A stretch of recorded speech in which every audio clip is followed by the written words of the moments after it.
Esto es Mercurio en Directo, un podcast de astrología. ¿Qué tal? ¿Cómo están? Bienvenidos al primer episodio de Mercurio en Directo. Hoy vamos a hablar de Neptuno, de Saturno transitando el signo de Piscis y de algunos de los tránsitos más destacados de los próximos 15 días. ¿De qué hablamos cuando hablamos de apuntes para un diccionario astrológico? Una de las secciones principales de nuestro podcast es de qué hablamos cuando hablamos de.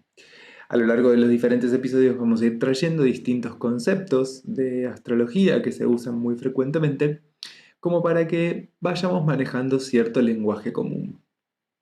En este episodio vamos a hablar de Neptuno, sobre todo porque el Sol está en Piscis, Saturno está entrando en Piscis y hay bastante movimiento en relación a esto, pero además porque es un planeta que a mí me gusta un montón. Neptuno está en Piscis desde el año 2012 y viene trayendo una serie de cambios en el inconsciente colectivo. Esta es una de las cosas que este planeta rige. Una de las cosas que pasa con Neptuno es que va a tener que ver con las modas, con los grandes flujos en ese inconsciente colectivo, ¿no? Cosas que sin darnos cuenta por qué o cómo a todos nos importan, nos interesan, nos llaman la atención, hay algo que se nos mueve en relación a ciertos temas, a ciertas cuestiones. Este tránsito de Neptuno por Piscis trajo, por ejemplo, muy fuertemente la cuestión del sanar, mucho crecimiento de un montón de espacios terapéuticos, de un montón de disciplinas terapéuticas, una centralidad muy grande en mirar la historia, el pasado, la memoria, lo profundo. Esto es una de las cosas, por ejemplo, que abrió Neptuno. También es una época en donde hubo un aflorar muy grande de las series y de las películas, que es otra cosa que rige Neptuno, ¿no? La imagen, lo visual. Y además también algo de esa especie de modorra, de sopor que implica estar en ese lugar de contemplación, ¿no? De espectador o de espectador respecto de una serie. Esta cosa adictiva además que tienen las series, ¿no? Que miro una, otra y otra y otra y no puedo parar. Así que esas son como algunas de las marcas de la época que trae Neptuno. Es una época, un periodo, una década o más de una década, porque todavía quedan algunos años de Neptuno en Piscis, que va a marcar también un montón a toda la gente de Piscis, a las personas que nacieron en estos años bajo ese signo, son personas que van a ser exageradamente piscianas. Pero a todas las personas que somos piscianas, que porque tenemos el Sol o porque tenemos el ascendente o la Luna, Piscis es fuerte en nuestra carta, en algún momento de estos 12 años algo fuerte nos pasó en relación a la energía de Piscis porque su regente Neptuno hizo algún contacto con nuestro Sol, con nuestra Luna, con nuestro ascendente. Y son cosas que mueven muchísimo, que nos conmueven un montón. En mi caso personal, el tránsito de Neptuno con mi Sol me cambió completamente la vida. Pues realmente es como un antes y un después en mi existencia. También mencionábamos en el episodio anterior, en el episodio 0, algo sobre la era de Acuario que viene y que las eras se mueven al revés, que como se mueve el Sol a través del zodíaco, que va desde Aries hacia Piscis, Aries, Tauro, Géminis y así. Y las eras se van a mover en el sentido contrario, se van a mover desde Piscis hacia Aries. Entonces salimos de la era de Piscis y entramos en la era de Acuario. Luego entraremos en la era de Capricornio, en la era de Sagitario y así. Estamos saliendo de la era de Piscis y gran parte de lo que se está moviendo a nivel social, colectivo, a nivel general, tiene que ver con ese traspaso, con esa salida de la era de Piscis y el posterior ingreso en la era de Acuario. O el simultáneo ingreso, ¿no? Es como al mismo tiempo que se sale de una era se entra en la otra. Entonces, este tránsito de Neptuno en Piscis trajo algo muy fuerte en relación a este cierre, a esta clausura. Otra de las particularidades que podría mencionar en relación a algo del inconsciente colectivo y lo que trae Neptuno es, paradójicamente, así como trae una gran apertura y una gran sensibilidad, y es como un planeta que tiene mucho que ver, perdón, con el amor. Entonces hubo algo de mucho aflorar, de hacer aflorar amor, de hacer aflorar sensibilidad, de sensibilizarnos y de abrirnos. Pero también al mismo tiempo hay algo muy fuerte con Neptuno que tiene que ver con una nostalgia, ¿no? Con la sensación y la certeza de que en otro momento se vivía mejor. Esta nostalgia trae en muchas ocasiones pasiones conservadoras, y en este momento estamos viviendo a escala planetaria un resurgimiento de la derecha y de la extrema derecha que desde mi mirada personal tiene bastante que ver con lo que viene trayendo este Neptuno en Piscis. Porque no solamente trae esta cosa nostálgica y conservadora, sino que además nos suele hacer tender a buscar respuestas simples que den cuenta de todo, que puedan responderlo todo. Una de las grandes marcas de la era de Piscis tuvo que ver con algo de lo que trae Dios, la imagen de Dios, la figura de Dios. Dios lo que hace es cerrar, resolver. Cualquier duda, incógnita o pregunta, yo la voy a poder responder con el nombre de Dios. En nombre de Dios puedo cerrar cualquier interrogante. Algo de la búsqueda de Neptuno, tanto a nivel individual como a nivel colectivo, es justamente eso, de cerrar sentidos. ¿Y por qué cierro sentidos? Bueno, fundamentalmente voy a cerrar sentidos para protegerme. Neptuno es un planeta transpersonal y como tal nos va a traer una energía que para la propia individualidad es excesiva. Es excesiva en tanto yo no puedo decir soy este planeta o soy esta energía. Yo puedo dialogar con esa energía, pero nunca va a componer algo directamente. Marte, Venus, Mercurio, Saturno, Júpiter son planetas con los que yo construyo una identidad. Urano, Neptuno y Plutón son planetas que desafían esa identidad, que la van a transformar. Hay un libro muy lindo que se llama Los dioses del cambio, que es de esas portas. Y es re interesante pensar a los transpersonales en ese sentido. Como antes las culturas más primitivas veían los grandes acontecimientos de fenómenos de la naturaleza y imaginaban dioses, estas energías que nos son excesivas, que son más grandes que nosotros y que a la vez no dejan de tocarnos, no dejan de componernos, no dejan de conmovernos, son energías frente a las que de alguna forma u otra vamos a reaccionar defendiendo nuestra identidad en un primer momento y a reaccionar transformando nuestra identidad en un segundo momento. Entonces, hay la posibilidad de, frente a la energía transpersonal, reaccionar endureciendo, rechazando y rigidizándose, o reaccionar transformándose. Pero nunca es algo que yo me pueda apropiar del todo. ¿Y qué trae de excesivo específicamente Neptuno? Bueno, Neptuno nos habla de una apertura enorme, muy sensible y muy íntima. Pensemos, por ejemplo, en el amor, que es una de las cosas de las que habla Neptuno. En el amor, yo voy a estar vulnerable frente a alguien, no voy a estar con una coraza protegida, entendiendo lo que pasa. Voy a estar vulnerable, frágil, desprotegida, abierto, abierta, disponible a ese encuentro y ese contacto. No voy a estarme defendiendo. Algo de esa experiencia de apertura, de sensibilización, de dejar pasar, de dejar entrar, es la que nos va a traer Neptuno. Pero claro, frente a eso, en muchas ocasiones, yo voy a sentirme desprotegida. ¿Y cómo me voy a proteger? Bueno, la reacción fundamental que vamos a encontrarnos frente a lo neptuniano es la reacción de la fantasía. Esta es una de las principales formas de gestionar la tensión que nos produce toda esa apertura. La fantasía lo que hace es justamente esto que decía antes respecto de Dios, cerrar, permitirme generar una idea de mundo, una imagen de mundo que cierra, que clausura, es la producción de una especie de líquido amniótico. En alguna medida, esa fantasía va a participar siempre de mis esquemas defensivos. Yo necesito cierta cuota de fantasía para relacionarme con un mundo que de otro modo sería tremendamente avasallante y destructivo.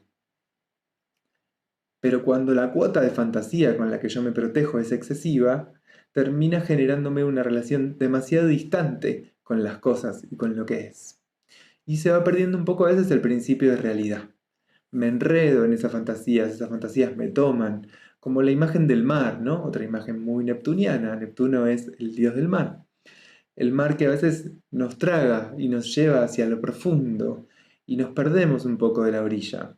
Entonces a veces la fantasía funciona como protección, funciona como cobertura, funciona como un salvaguardo, pero también puede transformarse en un peligro. Hay que tener esa delicadeza de poder ver dónde empieza la protección y dónde termina, a dónde la propia fantasía se convierte en algo que puede amenazar con destruir nuestra individualidad, nuestra subjetividad. Literalmente no voy ahí mirando las estrellas perdidas en el mundo y no estoy mirando mis pies a ver dónde camino y puedo tropezar y puedo caer y puedo lastimarme. Algo de ese orden. Pero siempre cierta cuota de fantasía es necesaria en nuestra existencia para poder dialogar con un mundo que nos excede por todos lados, nos excede desde lo material y desde lo concreto. Pensemos en que los sentidos son también un modo de reaccionar a un estímulo que viene de afuera, y que estos estímulos pueden ser excesivos. Puede ser demasiado placentero comer algo, o puede ser demasiado hermoso contemplar algo, o puede ser muy doloroso sentir ciertas cosas. Esto a nivel emocional fundamentalmente va a recubrirse a través de la fantasía. Eso es, de alguna forma Neptuno tiene mucho que ver con este mar primordial de donde viene la vida, que después se resimboliza en el útero materno. Neptuno y el útero materno están muy relacionados. Es ese nivel de protección el que busca Neptuno, ¿no? Yo quiero estar a salvo como cuando estaba en el útero de mi mamá. Y es un poco eso lo que viene a suplir la fantasía. La fantasía nos reemplaza el líquido amniótico, nos reemplaza las paredes de la piel de mamá, que nos protegían del mundo, que nos separaban del mundo. Pero cuando la fantasía se vuelve demasiado espesa, o cuando no salgo a tiempo de ese útero materno, me puede pasar que muera. Entonces la preservación de esa individualidad que hacía, para la que me servía la fantasía, de pronto se transforma en una destrucción de esa individualidad. Fundamentalmente, insisto, la fantasía va a venir a protegerme de esa enorme apertura que habilita Neptuno. Frente a los otros planetas transpersonales también reaccionamos. Para decirlo en una palabra, frente a Urano vamos a reaccionar desconectando y frente a Neptuno vamos a reaccionar controlando. En algún momento vamos a abordar estos planetas, supongo que cuando pasemos por los signos que rige o cuando haya algún acontecimiento fuerte, tránsitos fuertes de Urano o de Plutón. Como por ejemplo, Plutón ahora está entrando en Acuario y le dedicamos el podcast anterior. Pero en algún momento, bueno, ahí hablé un poco de la función de Plutón, como qué trae y demás. Neptuno trae un nivel de apertura muy grande. En relación a este planeta o en la posición que cumple, la función que cumple nuestra carta, la posición en la que está en nuestra carta, nos vamos a abrir a un mar de emociones que nos embarga, que nos embriaga. Eh, Como planeta transpersonal nos desafía a estar en contacto con dimensiones más grandes, más amplias y sutiles. Por lo general, ese nivel de relación emocional, de vinculación emocional, va a resultar muy desafiante. Y desde ahí viene la reacción. La reacción busca evitar esa apertura. Entonces tenemos esta estrategia de la que hablaba antes, de la fantasía. Otra estrategia muy frecuente frente a esto es el endurecimiento y aferrarme mucho más a una identidad que se produce en diálogo con lugares más rígidos y duros de nuestra carta. Pero también hay otro gran lugar de reacción frente a la energía neptuniana, más puramente neptuniana, que no tiene que ver con irse a otro lado, que es asumir la posición de víctima o de redentore. Puedo ocupar un lugar de quien no puede nada o el lugar de quien lo puede todo. La fantasía, como decía, nos protege de ese contacto profundo y abierto que trae Neptuno con lo que es real.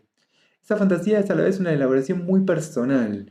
Y se termina la fantasía, se sale, la fantasía se desarma de la fantasía como en el anverso, ¿no? Como si pudiera acariciar el lomo de esa fantasía y quedarme con algunos lugares lindos, luminosos y potentes de esa fantasía. Esa fantasía es a la vez una separación y un puente. Entonces se trata de irle buscando la forma a esa fantasía para que pueda permitirnos una apertura contenida y cuidada con lo misterioso, con lo sutil, con lo invisible o incluso con lo concreto y lo tangible, para que eso concreto y tangible o para que eso sutil y misterioso no nos destruya, sino que nos alimente y nos nutra. Acá, por ejemplo, podríamos mencionar algo de lo que pasa con lo religioso o con la relación con los mundos sutiles, por ejemplo, a través de la meditación, en el que en el extremo vamos a tener el delirio místico, pero que también una vida que contempla de alguna forma lo sutil y lo invisible de una forma dulce y armónica, También esto, ¿no? Como la meditación nos relaja, nos sostiene, nos permite funcionar mejor y sentirnos mejor. Hay un montón de técnicas terapéuticas que incluyen un diálogo con lo sutil y con lo invisible que pueden ayudarnos a tener una calidad de vida muchísimo mejor, a sentirnos muchísimo mejor, justamente, ¿no? A poder conservar esa individualidad. Pero ahí, como por el mismo camino, pero mucho más exageradamente, me puedo encontrar con el delirio místico, ¿no? Ahí es justamente en donde aparece la distancia entre algo más concreto de lo que trae la apertura neptuniana y la fantasía como una forma de protegerme frente a la apertura neptuniana. La fantasía lo que va a producir es una idea absolutamente cerrada, donde todo tiene sentido, donde todo tiene un sentido. Vuelvo a construir esta sensación del útero, ¿no? Armo algo cerradito que me permite sentirme a salvo. Por acá viene la función de la fantasía. Fantasear que no hay fisuras, que no hay grietas. Y cuando no hay fisuras y no hay grietas, nada de la angustia entra, nada de lo parcial y de lo fallido entra. Vamos a retomar un poco esto después, más tarde, cuando hablemos de Saturno. Por otra parte, tenemos lo que decía de la posición de víctima y redentor. Em, Podría decirlo así. Cuando evitamos la apertura que nos trae Neptuno porque nos es insoportable, podemos buscar el refugio de una madre, esto que traía antes. Y esto puede ser esa fantasía que recubre como un líquido amniótico, pero también puedo buscar que aparezca alguien que me permita sentirme a salvo. Yo soy un bebé indefenso y necesito a alguien que me proteja. Por este lado estaría el lugar de víctima, por este lado estaría la posición víctima. Yo no puedo nada y necesito infinitamente ser sostenido. Y desde ahí, desde ese lugar de ser sostenido por un otro, voy a mirarlo como una especie de Dios, alguien que lo puede todo. Yo no puedo nada. Y la otra posibilidad es ocupar el lugar de redentor, de redentora, que justamente tiene que ver con ponerse en ese lugar, en donde yo lo puedo todo. Acá están el roto y el descosido encontrándose. Quien necesita de un redentor o una redentora ocupa este lugar de víctima y quien ocupa este lugar de redentor va a necesitar una víctima a la cual salvar. Acá nadie se salva y nadie salva. El redentor en general ocupa una posición narcisista en donde cree que un montón de cosas dependen de él o de ella. Quien está en ese lugar de redimir a los demás, de salvar a los demás, en general sobredimensiona su importancia personal. Esto no tiene que ver con la egolatría, con decir, mírenme, acá estoy. En general todo lo contrario, quien ocupa ese lugar de salvador normalmente se sacrifica, se abnega, se deja de lado, en nombre de cuidar a otros, de salvar a otros, de ayudar a otros, de sanar. Esta palabra tan fuerte en nuestra época de Neptuno en Piscis habla muchas veces de estas posiciones de redentores o de salvadores que implican necesariamente la producción de un otro víctima. Un otro víctima, en principio, de algo más, de una tercera cosa. El victimario tiende a quedar afuera de este triángulo, pero en muchas ocasiones la relación que se teje desde este lugar de ser redentor o redentora o salvadora o salvador va a producir algo que tiene que ver con revictimizar a esa persona que atravesó ciertas cosas. Esto pasa un montón en el campo de las terapias alternativas, pasa muchísimo. Algo del orden de yo sé qué es lo que vos necesitas para estar sana, para estar sano, para salvarte y te lo voy a dar. Y en general te lo doy como si vos fueras un recipiente vacío, que no puede, que no sabe, que necesita ser reparado. Justamente acá es en donde yo estoy abriendo una distancia con la apertura. Yo sé, yo puedo, yo tengo. O yo no tengo nada. Y hay un otro que sí, que sabe, que puede y que tiene. Algo en algún momento de esta ecuación, de este diálogo, de esta relación, se produce esa fantasía de que alguien lo sabe todo, lo tiene todo y lo puede todo. Y puede salvarme y sanarme. O puedo salvar y sanar. Yo tengo esa potestad, tengo esa potencia, tengo esa posibilidad. Acá es en donde está la protección frente a esa apertura que trae Neptuno, en donde si hay un vínculo real con un otro, ese otro no es ni una víctima ni mi salvador. Ese es un otro con el que puedo tejer de un modo u otro una relación amorosa, una relación de amor, una relación de afecto, en la que las dos partes son vulnerables. Este diálogo de redentor y de víctima suele de alguna forma reflejar un diálogo madre-bebé.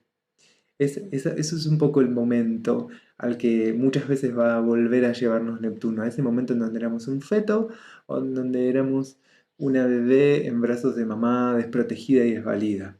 Entonces yo vuelvo a ser esa bebé y me encuentro a alguien que me protege o soy esa madre que protege.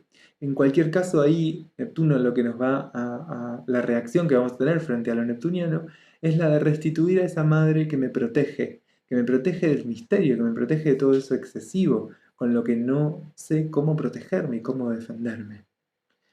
Y el aprendizaje, en relación a lo neptuniano, va a tener que ver con ir pudiendo abrir despacito, lentamente, un espacio a través del que yo pueda ser amade y amar, con la protección suficiente como para poder hacerlo, con el salvaguardo suficiente como para poder hacerlo, pero ya sin ese encapsulamiento de la fantasía o de este tipo de estructuras vinculares, en donde de alguna forma no hay mucha más posibilidad que el dolor, que el daño, que la desilusión, que la pérdida.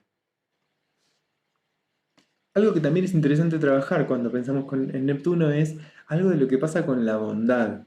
Hay algo de Neptuno que construye muchas veces seguridad a través de ser buena, de ser bueno, de ponernos en un lugar en donde estamos muy a disposición del otro. Y es interesante pensar que esa bondad en muchos casos coincide mucho con una moral que no tiene que ver con la religión, sino que tiene que ver con la institución religiosa, con el cristianismo, por ejemplo, en donde el egoísmo es algo que está mal y que lo que está bien es sacrificarse por el otro, y que en general son morales que lo que van a producir son subjetividades sumisas. El gran objetivo de la moral cristiana era producir subjetividades sumisas. No hablo de religión acá, es otra cosa, ¿no? Tiene que ver con un dispositivo político que se arma en relación a una religión, con una institución que construye en diálogo con una religión un aparato, una estructura de sometimiento. Y que en el cristianismo es fundamentalmente moral esa estructura de sometimiento. Entonces, algo que es interesante preguntarnos en relación a Neptuno es hasta dónde yo estoy sosteniendo una moral que me mantiene en un lugar de sometimiento y hasta dónde puedo irme permitiendo desarmar algo de esa estructura moral para poder abrirme a una posibilidad un poco más liberadora y un poco más potente de mi propia vida, de mi propia existencia. En general, además, cuando yo puedo hacer cosas que tienen un poco más que ver conmigo, que me ponen en juego, que resuenan con lo que soy, lo que va a suceder es que voy a ser un poco más generosa, un poco más generoso con el mundo. La generosidad no está en el sacrificio. Muchas veces logro ser generoso apareciendo.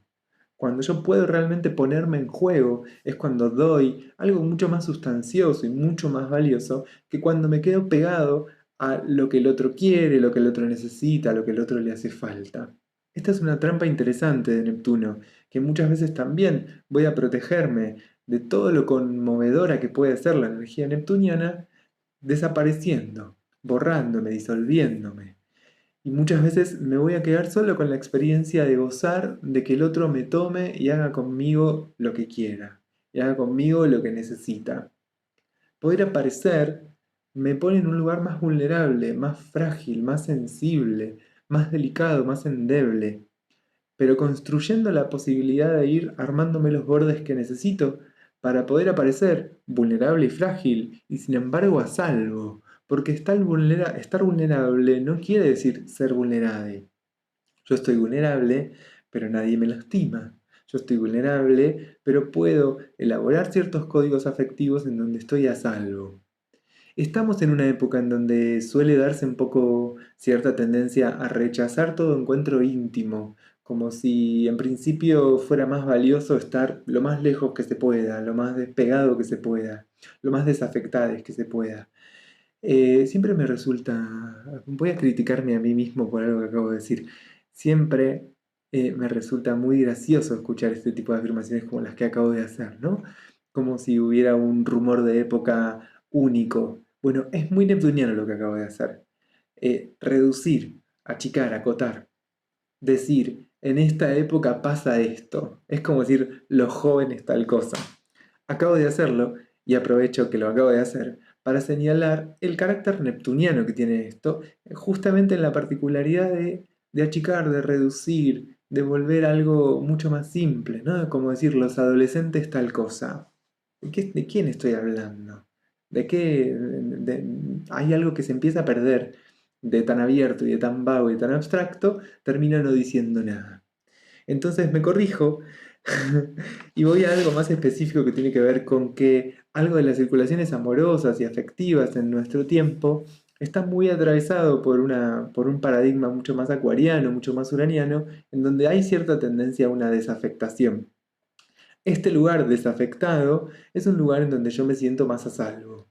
Abro una aplicación de citas, me encuentro con una persona, tenemos sexo, no la veo nunca más, no le respondo más, el gosteo, desaparecer, son marcas de época que dan cuenta de una reacción a una sobreemocionalidad propia de que Neptuno está transitando el signo de Piscis.